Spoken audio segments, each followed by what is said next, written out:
Well, good evening, everyone. Scott is still battling illness and unable to be here, so continue to pray for him. Seems to be just a severe sinus infection that has set up severely in his throat and in his left eye.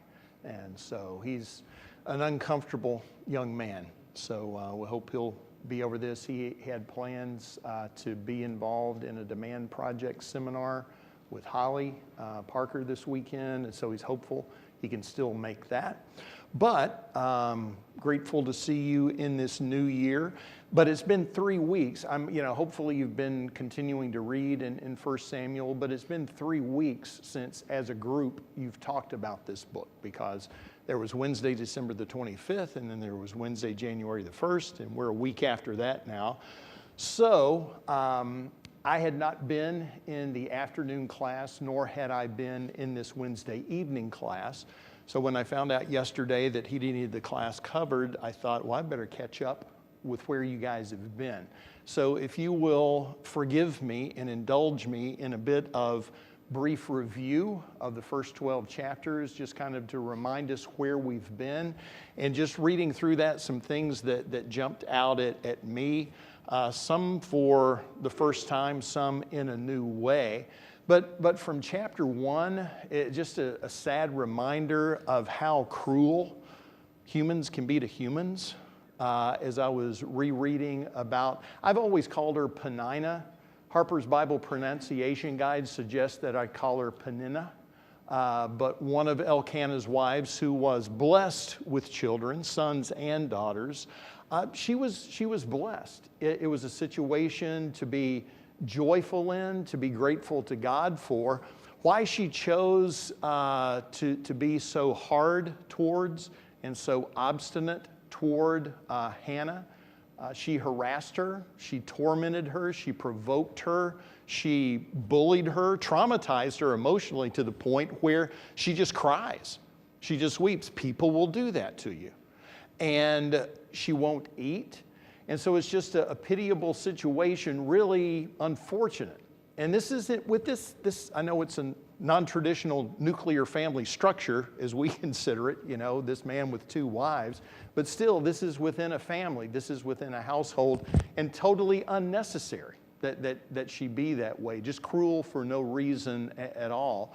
And then within the same chapter, there's Eli's presumptuous contempt and criticism of Hannah as she prays. And what causes him to think, this woman is so distraught in spirit, so desirous of having a child. She's pouring her heart out to the Lord at the tent of meeting there in Shiloh, and her lips are moving. She's not making any sounds. What causes Eli to assume she's drunk? But you start reading about his sons, and maybe he's seen similar behavior from his sons that leads him to that conclusion. Sadly, he's doing what Samuel will be warned about as an adult.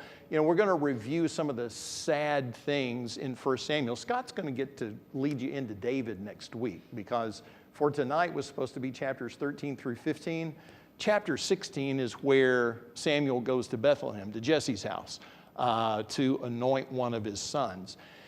And so things are going to lighten up in some ways, but Jesus is going to teach in John 7:24, don't judge according to appearance, but judge with righteous judgment. Samuel's going to be told at Jesse's house, don't look at the height of his stature or judge according to outward appearance. God looks at the heart, and you need to look at the heart as well.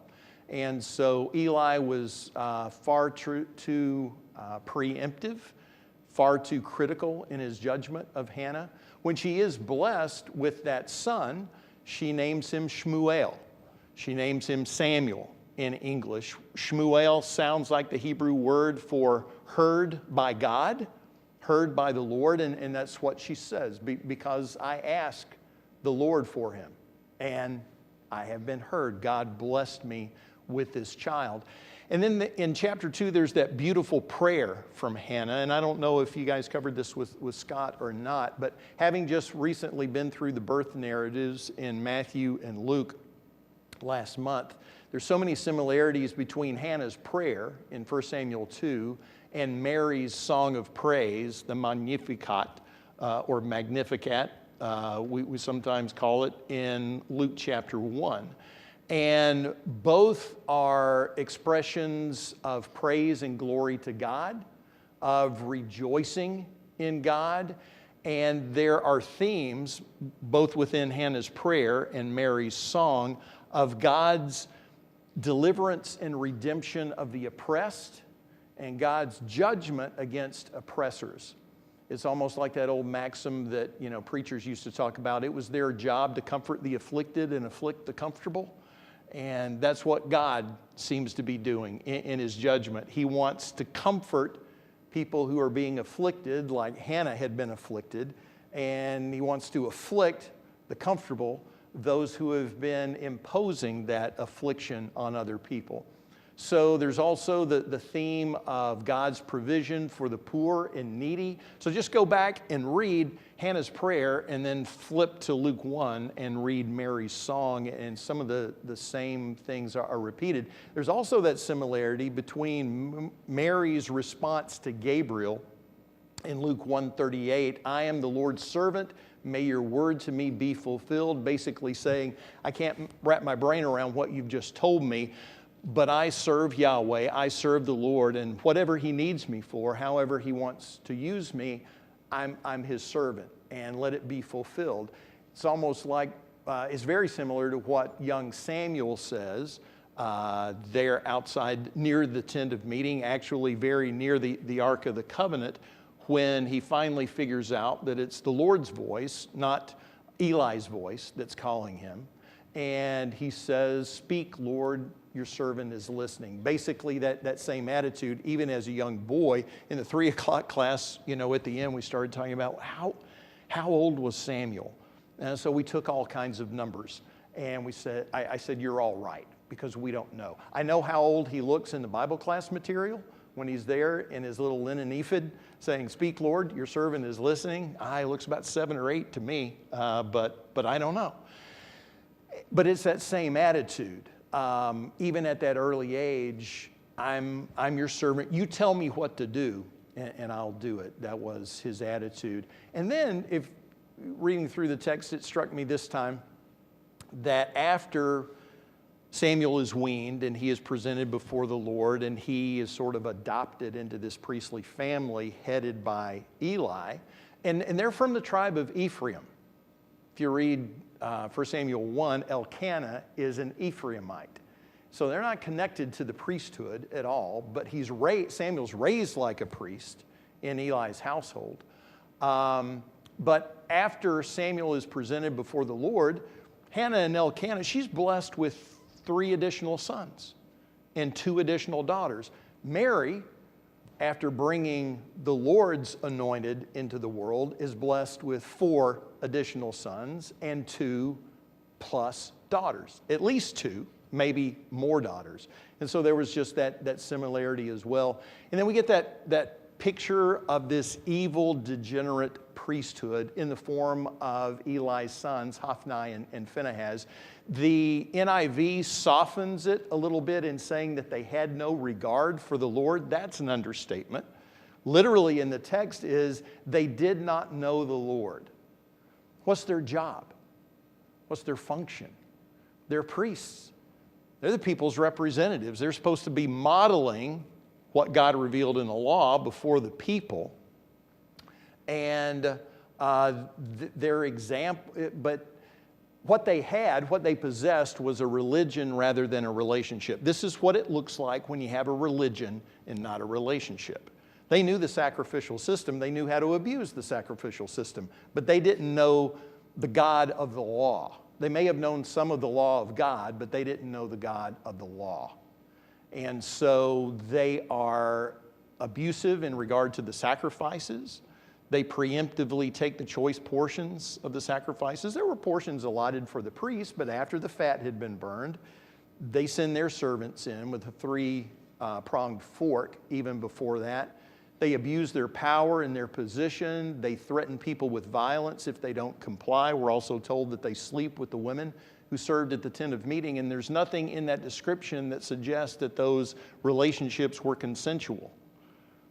And given their character, you wouldn't expect them to have been. It was probably another abuse of power. And they forced themselves on these women against their will. So in stark response to that, we get the call of Samuel. But the message to this boy, and I had never really thought about this either, but someone brought it up in the 3 o'clock class, what is he, 7, 8, 9, 10? We don't know. But he's given a weighty message to bear. I mean, it's a message of judgment and doom upon Eli's household and his sons, Hophni and Phinehas. And Eli's probably like the age of his grandfather or his great-grandfather. And you can understand his hesitancy to make that known. But in chapter 3, verse 14, let's see, that's chapter 2, chapter 3, verse 14. Therefore I swore to the house of Eli, the guilt of Eli's house will never be atoned for by sacrifice or offering. Why is there not a sacrifice or offering that can be made for the sins of Hophni and Phinehas? It's because of their high-handed sin. If you go back and you read Numbers 15, we're told, if a person does this, offer this sacrifice. If a person sins in this way, offer this sacrifice, and on down the line. You get later in Numbers 15, and you get to depending on your translation, the presumptuous sin, the intentional sin, literally the high-handed sin. It's the defiant sin, the thumbing your nose at God kind of sin that says, I don't care what you say, I'm going to live, and there's no sacrifice. There is no sacrifice that can be made for that kind of sin. And so I think that's reflected here. So Hophni and Phinehas die in battle after foolishly taking the Ark of the Covenant into battle with them. Eli himself dies when he gets the news about their death, but it's not the death of his sons that causes him to be so distraught. It's the fact that the Ark of the Covenant, the Ark of God, is in Philistine hands. And this is a holy piece of furniture that under normal circumstances, only one person is going to see one day a year. And I know in the wilderness, every time the cloud moved or the pillar of fire moved, the tabernacle moved. So break it down, move it, set it back up. People have to see it being carried then. But the tent of meeting has been at Shiloh for quite some time. And the Ark of the Covenant has been concealed. And now not only is it just out there for public view, it's in the hands of people that don't serve Yahweh. It's in the hands of people that serve Dagon and all these false gods. So it's in the hands of the Philistines for 7 miserable months. And you read through the text about the tumors, the emerods, the King James Version calls them, that break out on the people. Some texts suggest also a plague of mice. And when they send the appeasement gift with the Ark of the Covenant, when they send it back, outside the Ark of the Covenant, there's this other little chest that's got golden images of the tumors that they were afflicted with, and these golden images of the mice. But how they get it back to the people is one of the remarkable aspects of the story. During the 2 years I was in Gympie, Australia, in the mid-1980s, every other week for most of the time I was there, I would take a bus from Gympie to Mergen, about 80 miles away, and would be picked up by Graham or Val Wicks, who lived about 10 miles from Mergen on a 700-acre cattle property. And they were fairly new Christians. So I would take the bus out there. After dinner on Friday night, we would have a Bible study. After breakfast on Saturday, we would have a Bible study. After lunch on Saturday, we would have a Bible study. After dinner on Saturday, we would have a Bible study. Then I would ride back into Gympie with them, 90 miles from their house, back to Gympie. And I was using the New American Standard Bible at the time. All they had were King James versions. And being cattle ranchers, they knew a lot about cows. They had made the money to buy that property by catching wild bulls for years in the Northern Territory. But in if somebody electronically has a King James version and you're reading about how they got the cart back, it says they took 2 milchkine. M-I-L-C-H, first word, archaic spelling of milk. Kine is the archaic plural of cow. That is an irregular plural. I don't know how you get K-I-N-E as a plural of K-O-W. But they love the fact about these two Milchkine who had recently calved and had never been yoked. So that's part of the demonstration. The Philistines are fairly certain these 7 months of misery have been caused by Israel's God, but we're not for sure. So let's take two cows that have just had calves, and let's pin up their calves and put a yoke on them and hook them up to this cart that's got the Ark of the Covenant on it and see what happens. And if it goes back to them, comparing it to modern day things, it's like a self-driving Tesla. This cart just drives itself back to Beth Shemesh, back to the people of Israel. So there is no doubt, nobody's driving this cart. So it stays at Kiriath Yearim for the next 20 years. I think it's in chapter 8 where there's the victory at Mizpah.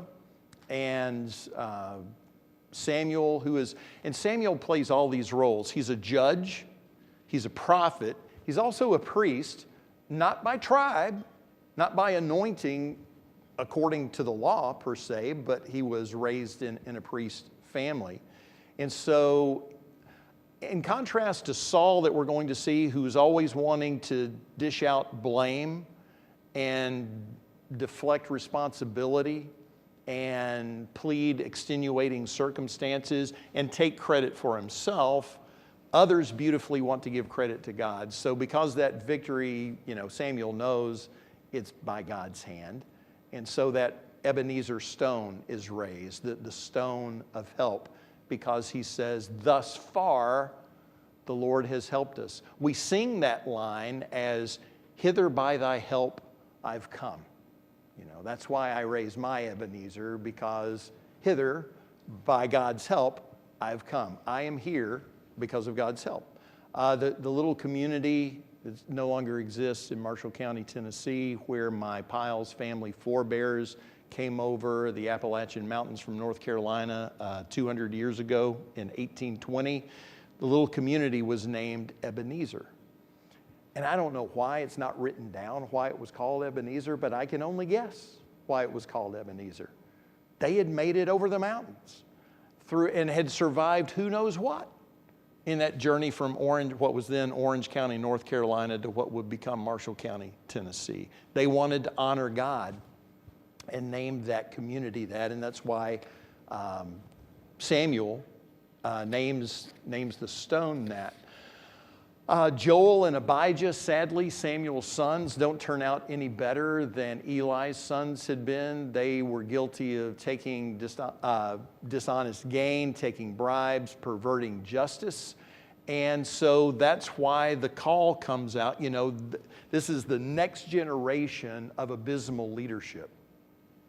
And so the people asked for a king. But this time reading through, I just noticed something that I either never noticed before or forgot that I noticed, that it's the elders of the people that ask for a king. This isn't just the, people around the water cooler or around the village well. This has, come up from the grassroots level, no doubt, up to the tribal leadership, up to the tribal elders, and they make this proposal to Samuel that it's time to be like the nations around us. And Samuel's hurt by that. God reassures him, Samuel, they're not rejecting you. I'm their king. And to think that, you've got the Lord of Lords and the King of Kings as your leader, and you want one of us. You want somebody put together like we're put together to be your leader. But God says, Samuel, they're rejecting me. And Scott probably took you through this in that last class, or maybe the one before then. Samuel gives the people fair warning. He says, let me tell you what life under a king is going to be like, and what's going to happen to your sons and your daughters, and how much of your best stuff is going to be taken away from you for the king's own use. And their response is, where do we sign? How quickly can we get this set up? That sounds like a great deal to us. And then we sort of have this three-phased anointing of Saul. In chapter 10, verse 1, he's initially anointed by Samuel. And early on, Saul is so beautifully humble. In chapter 9, verse 21, Saul answered, "Am I not a Benjamite from the smallest tribe of Israel, and is not my clan the least of all the clans of the tribe of Benjamin? Why do you say such things to me?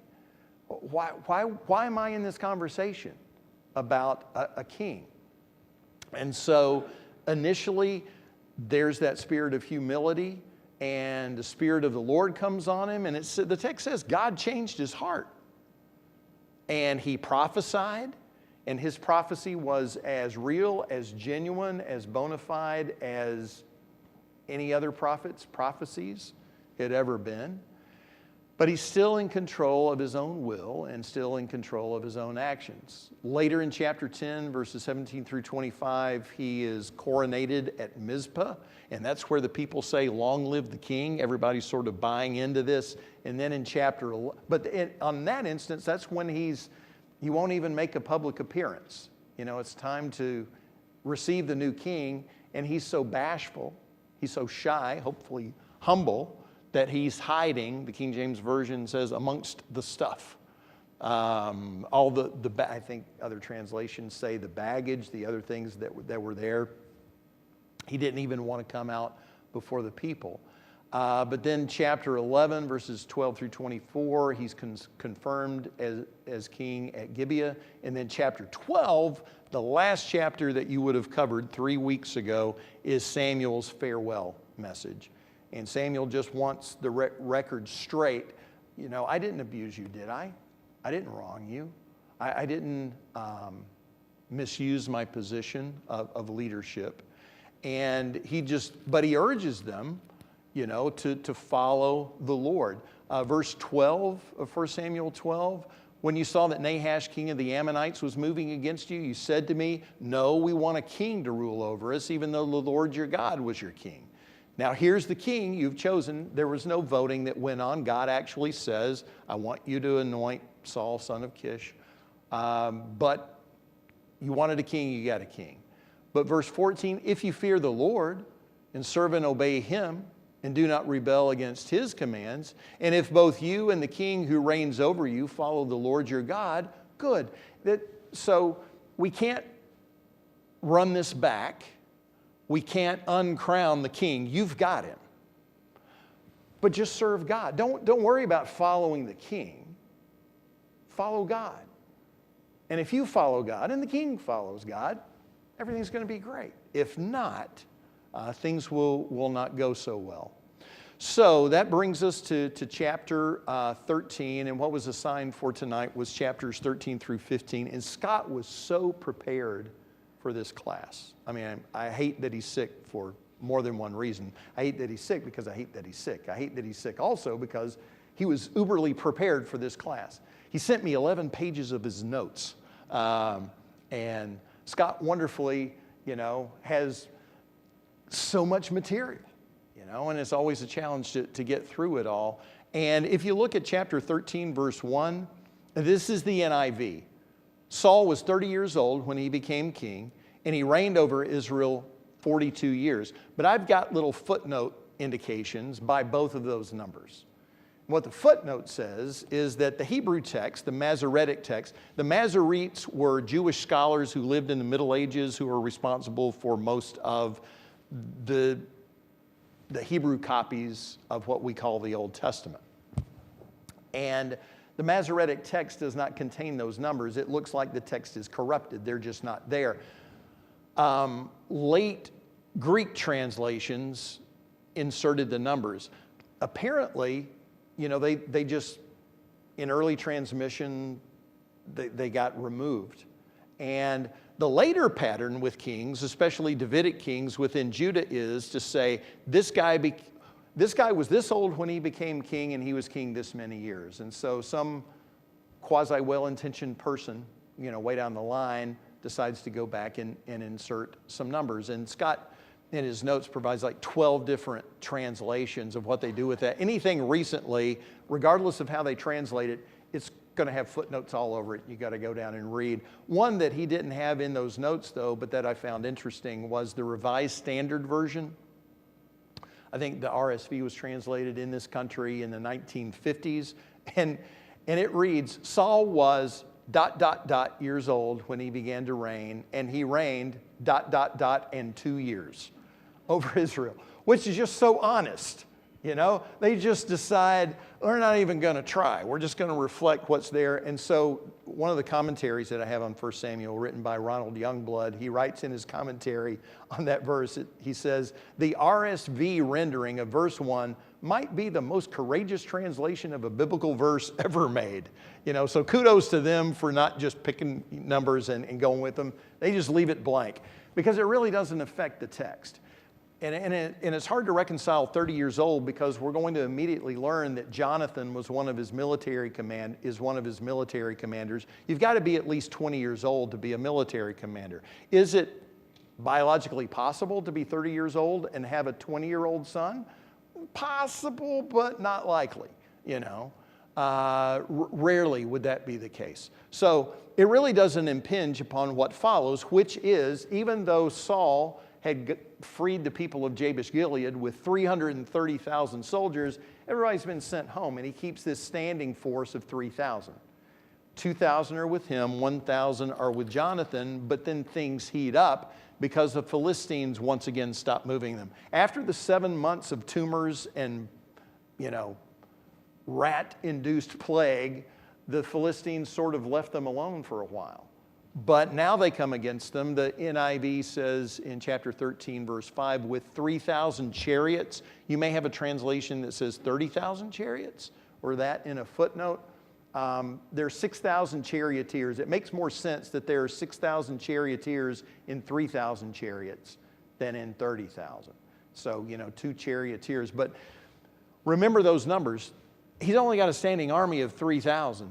And the Philistines have 3,000 M1 Abrams tanks, you know, in comparison to modern armaments. And 3,000 tanks against 3,000 foot soldiers is a dismal situation. And back in chapter 10, Samuel had told Saul, you wait at Gilgal for 7 days. And it doesn't matter what happens, you wait for 7 days. When I get there, I'll offer sacrifice and I'll tell you what the Lord wants you to do. Well, he's been there for 7 days. And everybody's quaking in their boots. A lot of the soldiers have fled. They've even crossed the Jordan River over to Gad and Gilead. And let's see, the end of verse 8, Saul's men began to scatter. So Saul says, bring me the burnt offering and the fellowship offerings. And he offers the sacrifice. But notice this. Saul offered up the burnt offering, verse 10, just as he finished making the offering, Samuel writes, isn't that the way it always happens? You know, you wait for 7 days and Samuel's not there. And so, I mean, if you just waited 30 more minutes, just wait 1 more hour. And Samuel asked, what have you done? Saul replied, I saw that the men were scattering and that you didn't come at the set time and the Philistines were assembling at Michmash. I thought that the Philistines will come down against me at Gilgal, and I haven't sought the Lord's favor. So I felt compelled to offer the burnt offering. I had to. I didn't have a choice. My hands were tied. What's a guy to do? He's losing his army. And he deflects. So I think the displeasure is the fact that he, and the condemnation, because Samuel says, you've not kept the command of the Lord, the command the Lord your God gave you. If you had, he would have established your kingdom over Israel for all time. But now, your kingdom will not endure. The Lord has sought out a man after his own heart and appointed him ruler of his people because you have not kept the Lord's command. So what was not keeping the Lord's command? Was it not waiting and doing it himself, or was it because he was a king and wasn't a part of the Aaronic priesthood within the tribe of Levi? Because obviously Saul is from what tribe? He's from Benjamin. But I don't think it's because he's a king and from another tribe, because King David from the tribe of Judah is going to offer sacrifice, and God never says a thing about it. Solomon, king from the tribe of Judah, offers sacrifice.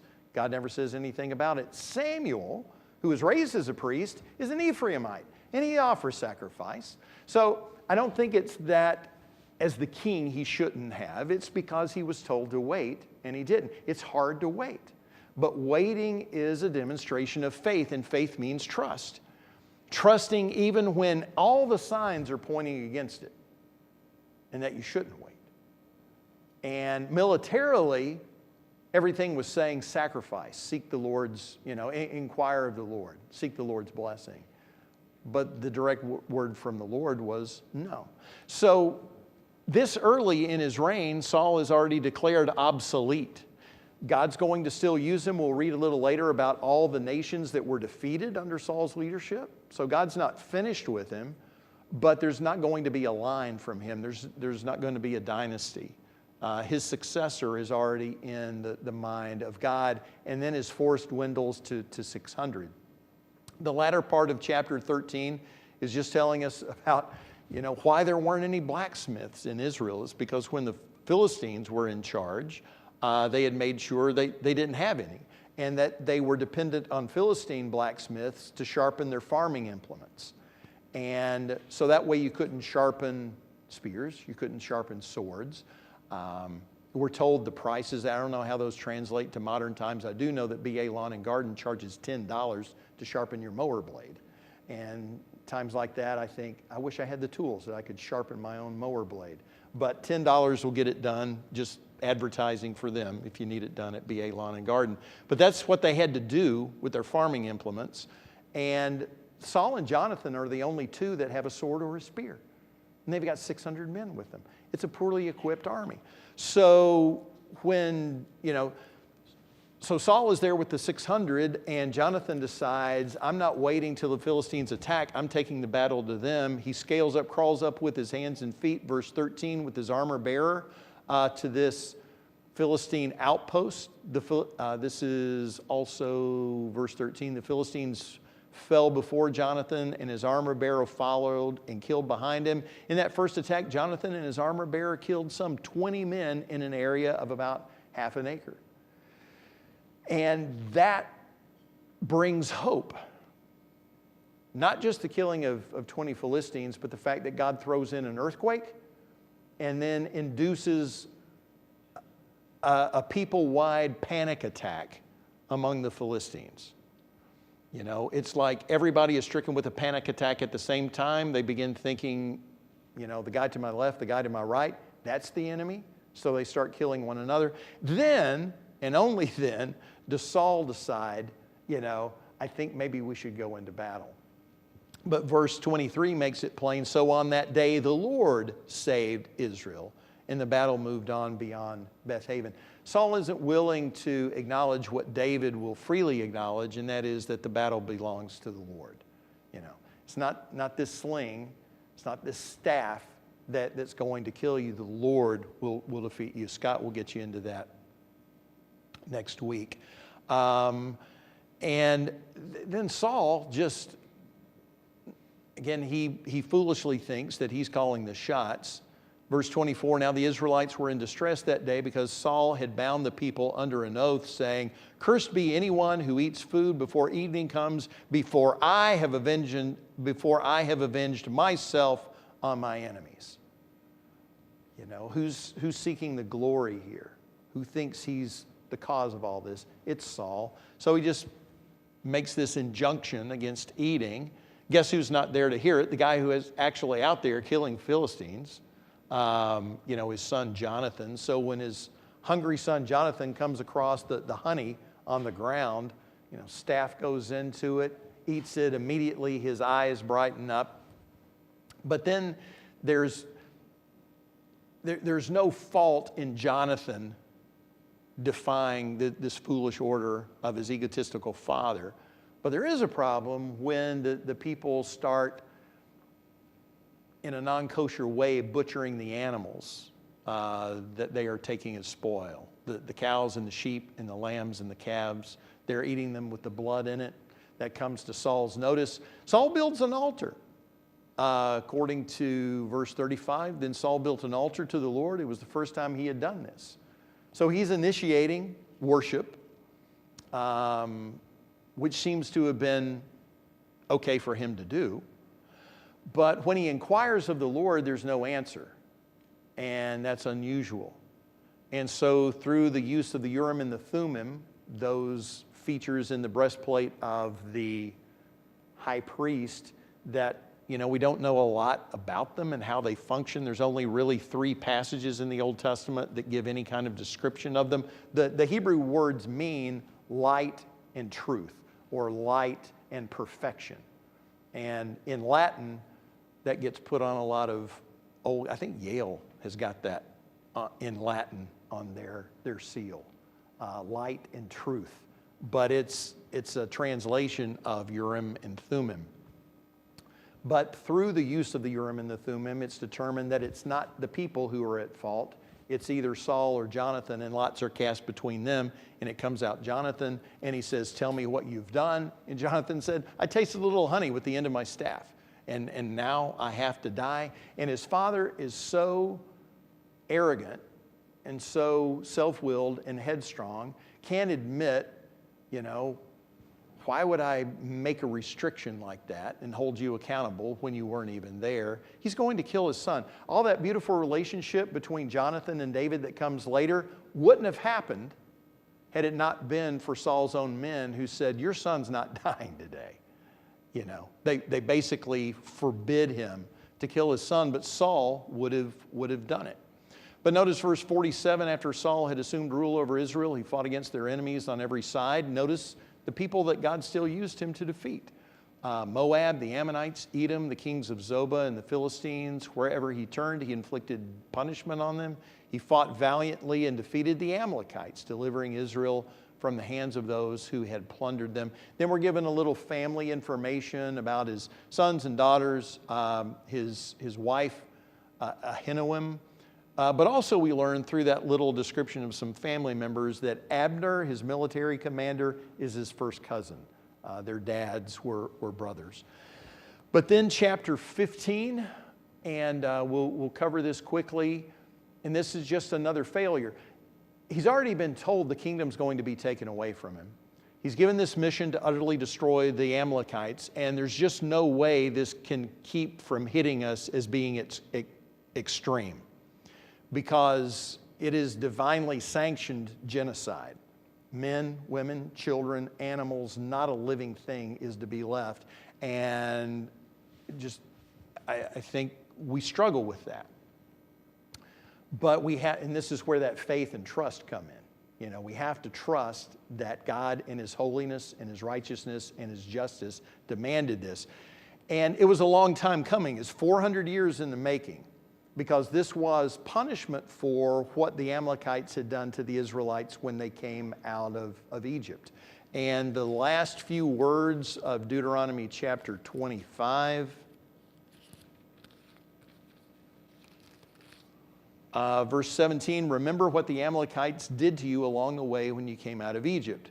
And notice how they just picked them off, the most vulnerable, the weakest. "When you were weary and worn out, they met you on your journey and attacked all who were lagging behind. They had no fear of God. When the Lord your God gives you rest from all the enemies around you in the land he is giving you to possess as an inheritance, you shall blot out the name of Amalek from under heaven. Do not forget." What's the positive way to say do not forget? Remember. This is the Alamo. This is Pearl Harbor. You don't forget this. And this is going to ultimately have to be set right. But they're given 400 years, to mend their ways. I think if the Amalekites had turned to the Lord like the Ninevites turned to the Lord when Jonah preached to them, God would have spared them. But that didn't happen. So Saul, in this instance, nearly obeys God. He almost obeys God. And it's not that he's opposed to destruction. He kills a lot of people. He kills a lot of animals. But notice the arbitrariness and the subjectivity that he brings to the equation. He took, let's see, verse 8, he took Agag, the king of the Amalekites, alive, and all his people he totally destroyed with the sword. But Saul and the army spared Agag, and the best to them, the best of the sheep and cattle, the fat calves and the lambs, everything that in their estimation was good. But they were unwilling to destroy completely.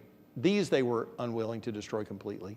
But everything that was despised in their estimation and weak, they totally destroyed. So Saul sets himself up as the arbiter of how much God needed to be obeyed, and in regard to whom and in regard to what. And that's the problem. So the word of the Lord came to Samuel, I regret that I made Saul king because he's turned away from me. He's not carried out my instructions. Samuel goes to Saul and says, why didn't you obey God? And he said, I did obey God. No, you didn't.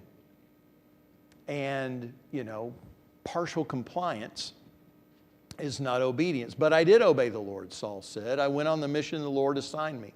Oh, another amazing thing in this section is verse 12. Early in the morning, Samuel got up and went to meet Saul. But he was told, Saul has gone to Carmel, and he has set up a monument in his own honor and has turned and gone down to Gilgal. Contrast that with Samuel, who raises the Ebenezer stone. God got us here. God's responsible for this. Saul raises a monument to himself, and he says, I'm responsible for this. Beautiful, powerful words in verse 22. Samuel replies, does the Lord delight in burnt offerings and sacrifices as much as in obeying the Lord? To obey is better than sacrifice. To heed is better than the fat of rams. You read Psalm 50, and God says, every beast of the forest is mine, the cattle on 1,000 hills. I own them all. You can't give me anything. I possess everything. So I don't need your sacrifices. What I want is your obedience. What I want is your heart. What I want is your trust. And, Saul finally, and this is the difference between Saul and David. David will have ample flaws of his own in extreme ways sometimes. But whenever he's confronted with his failure, sometimes it takes a prophet like Nathan holding up a mirror and says, saying, you're the guy in the mirror. It's you. But whenever David gets to that point, his heart is crushed and his spirit is contrite. Saul makes excuses. Saul equivocates. Saul tries to spread the blame and talk about extenuating circumstances and all those sorts of things. And then just a poignant moment, Samuel's going to leave. He says, I'm not even going to stay and worship with you, even though he ultimately does. But verse 27, as Samuel turned to leave, Saul caught hold of he wants him to stay. So he grabs hold of the hem of his robe and tore it. And all of you know the sound of ripping fabric. And after that garment is torn, I think there's just silence for a moment. There's the loud sound of the robe tearing. And it's almost like Samuel says to him, the sound you just heard is the sound of God tearing the kingdom away from you. So thank you for providing a living example of what's going on here. God's taking the kingdom away from you, and you just provided a sound for it. He does convince Samuel to stay. They worshiped. Agag is put to death. And then the last two verses of the chapter, and Scott's going to have the joy next week of getting you into chapter 16. That's when we go to Bethlehem. That's when we go to Jesse's house. That's when we meet David. And things begin to turn a little bit. But then Samuel left for Ramah, but Saul went up to his home in Gibeah of Saul. Until the day Samuel died, he did not go to see Saul again, though Samuel mourned for him. And the Lord regretted that he had made Saul king over Israel. If you don't read that verse carefully, you might think it's saying that Samuel and Saul never saw one another again. And chapter 19 is going to tell you that's not true. At the end of chapter 19, they see one another again, but it's because Saul goes to see Samuel. What the verse says explicitly is Samuel never went to see Saul again. And sure enough, that was true. They will see one another again when Saul goes up to see Samuel. And that's an important distinction. There's no conflict. There's no contradiction between that. So don't think that this is saying, and they never saw one another again. They did at least one more time. So that's some heavy, disheartening stuff out of 1 Samuel. That's how the nation gets off the ground. You want a king? Okay, I'll give you a king. And thankfully, there's a king whose heart is going to be in a better place than Saul's was. He's not going to provide perfect leadership. He's not going to provide flawless leadership, but it will be devoted leadership. And there will be enough trouble in David's own family. So continue to pray for all those in our church family who need our prayers, including Scott, that he can soon get over this and that he can meet that obligation this weekend and be here on Sunday and then be here to continue on this journey through 1 Samuel. You guys have a great rest of the week, and we'll see you on Sunday.